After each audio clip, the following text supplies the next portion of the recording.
दूध, दही, छाछ, मक्खन और घी सब एक ही वंश के हैं, फिर भी सबकी कीमत अलग है। क्योंकि श्रेष्ठता जन्म से नहीं बल्कि अपने कर्म, कला और गुणों से प्राप्त होती है। सब कुछ सीखना ही ज्ञान नहीं है, कुछ बातों को नज़रअंदाज करना भी ज्ञान है। तुम बस सब्र करो और भगवान पर भरोसा करो, वो चमत्कार भी होगा जिसका तुम्हें इंतज़ार है।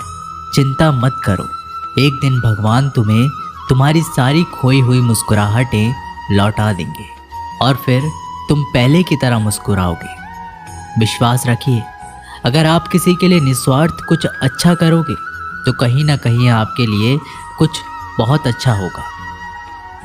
लोग कीचड़ उछाले तो परवाह ना करो, इंसान केवल वही दे सकता।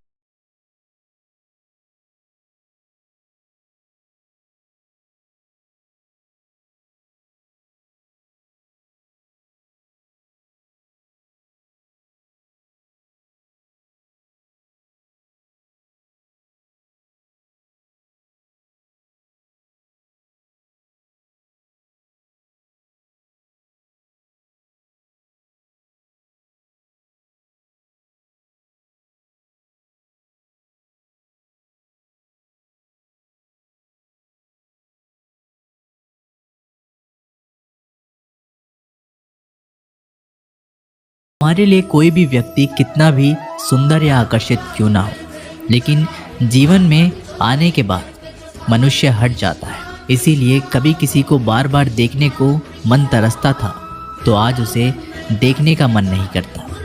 कभी उसकी बातें मीठी लगती थी, आज उसकी बातें चुभने लगती है। यहाँ दोष रिश्तों का नहीं, मन का है, क्योंकि मन बहुत जल्दी ऊब जाता है। जब तक वो नहीं मिलता तब तक उसके लिए वो सोना है, लेकिन जैसे ही मिल जाता है उसके लिए वो सब मिट्टी हो जाता है। जिंदगी बोझ तब लगती है जब हर कार्य को ये सोचकर करते हैं कि इसे मैं कर रहा हूँ, बल्कि ये सोचें कि इसे ईश्वर कर रहा है। जल्दबाजी में किया गया विश्वास और मेहनत के बिना लगाई गई आस, इन दोनों का परिणाम धोखा ही होता है। जब तक हमारे पास कुछ धन संपत्ति, कुछ गुण हैं, कुछ योग्यता है, तब तक दुनिया हमारा आदर करती है। जब तक कोई मुंह पर बात ना कहे, यही समझना चाहिए कि उसने कुछ नहीं कहा। परिवर्तन प्राकृतिक का नियम है। नफरत का खुद का कोई अस्तित्व नहीं होता, वह केवल प्रेम की गैर हाजिरी का परिणाम है। त्याग के बिना कुछ भी पाना संभव नहीं है, क्योंकि एक सांस लेने के लिए भी पहली सांस छोड़नी पड़ती है। रात नहीं होगी तो सुबह का महत्व नहीं होगा, दुख के बादल नहीं आएंगे तो सुख का अनुभव ही नहीं होगा। जिस दिन आपने ये परवाह छोड़ दी कि लोग आपके बारे में क्या सोचते हैं, तो समझो उस दिन से आपने जिंदगी का आनंद लेना शुरू कर दिया। तुम्हें खुद को तैयार करना होगा खुद की प्रगति के लिए। ये मुझे समझे, काश वो मुझे समझे, इसमें आधी उम्र निकल जाएगी। जिन्हें समझना होगा वो दूर होकर भी साथ देगा, जिन्हें निभाना ही नहीं वो पास रहकर भी बहाने।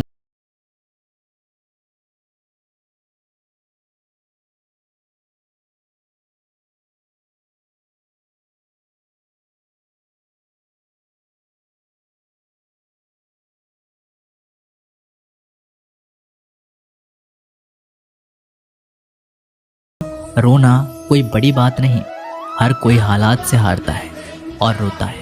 बस कोई हारकर परिस्थितियों को कोसता है और कोई उस विकट परिस्थितियों से भी गुजर जाता है।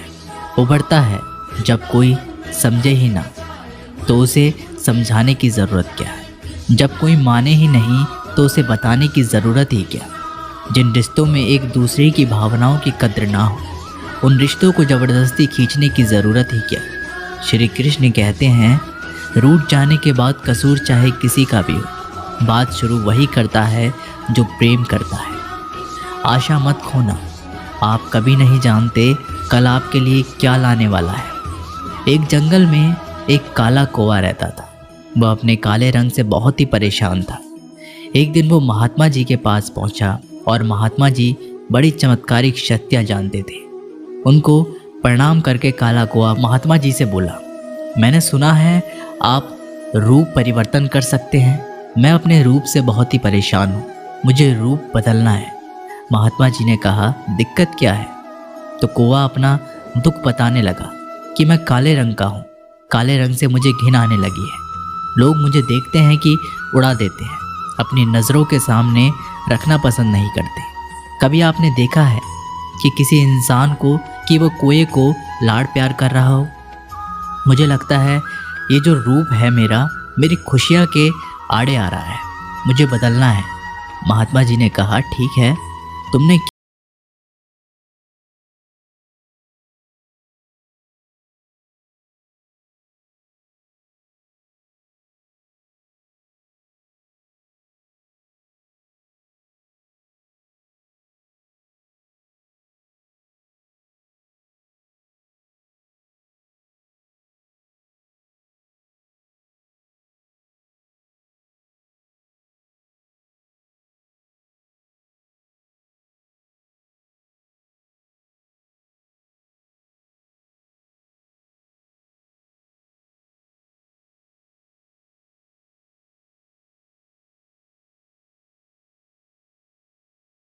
इतना प्यारा रंग है, मुझे तो बड़ा अच्छा लगता है।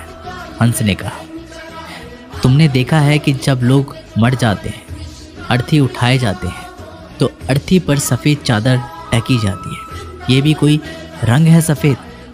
मैं बड़ा परेशान हूँ। मुझे मौका मिले तो मैं अपना रूप बदल लूँ। कोए ने कहा, आप भी रूप बदलना चाहते हैं? तो चलो एक महात्मा जी के पास। वैसे वो किसी का भी रूप बदल देते हैं। वैसे आप बनना क्या चाहते हैं? हंस ने कहा, मैं तोता बनना चाहता हूँ, क्योंकि तोते का शरीर कई रंगों से बना होता है। उसके बाद कौआ और हंस महात्मा जी के पास जाकर कहने लगे, हमें तो तोता बना दो। महात्मा जी ने कहा, ठीक है, मैं तुम दोनों को तोता बना देता हूँ, लेकिन पहले तोते से मिलकर आओ कि क्या वो अपने जीवन से खुश है। दोनों गए तोते के पास और उसकी तारीफ करने लगे कि तोता, तुम बड़े खुश रहते हो, बहुत से लोग तुम्हारी प्रशंसा करते हैं। तोते ने बहुत ही उदास होकर कहा, मैं अपने जीवन से खुश नहीं हूँ। हरा रंग देखो कितना दिक्कत देता है और मैं खुश नहीं रहता। मेरे इस रूप की वजह से लोग मुझे पकड़ कर ले जाते हैं और अपने घर के पिंजरे में कैद कर लेते हैं, फिर बुलवाते हैं। मैं तो परेशान हो गया हूँ। लोगों ने मुझे अपने मनोरंजन का साधन बना लिया है। मुझे मौका मिले तो मैं अपना रूप बदल लूँ।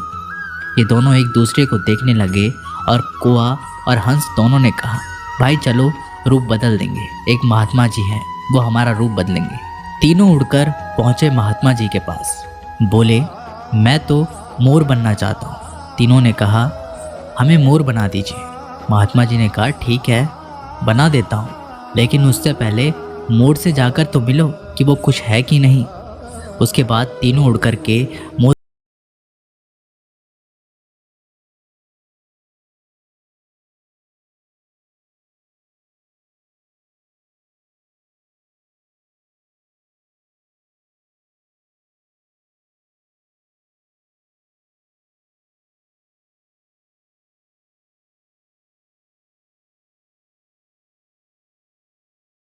आ रहा है। मोर ने कहा, यहाँ खतरा है, उड़ जाओ। ये तीनों उड़ गए और मोर वहीं रह गया। एक तीर आया और मोर को लग गया और मोर झटपटाने लगा और तीनों से कहने लगा, सुन लो, जैसे हाल में हो उसी हाल में खुश रहो। मैं इतना सुंदर हूँ इसलिए तो मेरा शिकार कर लिया जा रहा है। मेरे पंख ले जाकर शिकारी बेच देगा। मोर ने मरते मरते कहा, सुनो कौआ, इस दुनिया में सबसे खुश अगर है तो वो तुम हो। कौए ने कहा, कैसे? मोर ने कहा, तुमने सुना है कि कभी कोई इंसान कौए को खा रहा हो? मुर्गी के बच्चों को खा लेता है, लेकिन कौए को कोई नहीं खाता, और कोई भी कौए को पिंजरे में बंद करके नहीं रखता और तुम्हारा शिकार भी नहीं करता। तुम बहुत सुरक्षित हो, तुमसे किसी को कोई मतलब ही नहीं। तो अपने हाल में खुश रहो, लेकिन दिक्कत यह है कि तुम दूसरों से तुलना करने लगते हो और दुखी हो जाते हो। ये कहानी इन पक्षियों की नहीं, हमारी है। हम जिस हाल में हैं उसमें खुश रहना सीख लेना चाहिए। अगर तुलना करते रहेंगे तो तुलना का कोई अंत ही नहीं होता। तुलना हमारे सुखों का अंत कर देती है। याद रखना कि सूर्य और चंद्रमा दोनों का अपना, लेकिन तुलना नहीं की जा सकती। दोनों में से जिसका समय आता है वो तभी चमकता है। तो दोस्तों ये वीडियो यहीं समाप्त होती है। मिलते हैं एक नई वीडियो के साथ, तब तक के लिए अपना ख्याल रखिएगा। धन्यवाद।